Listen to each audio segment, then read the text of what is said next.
Paduano, ano? Bakit tumameme sa iyo si Digong?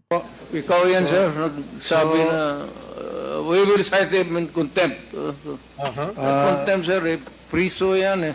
Mr. Chairman. The next to interpolate, yes, Congressman Paduano. The former president is not yet recognized in telling this committee and me to cite you in contempt. I never cited you in contempt. But, believe you me, I will not hesitate to cite it in contempt if you violate these proceedings.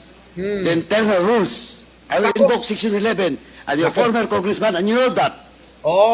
Dati ka namang congressman, alam mo yan. Diba? Kaya ba itong si Digong, pagdating dito kay Paduano, kala ko ba sisipain mo? Dati ka namang congressman, alam mo yung mga batas na yan at alam mo yung mga rulings na yan. Diyan sa ginagawin na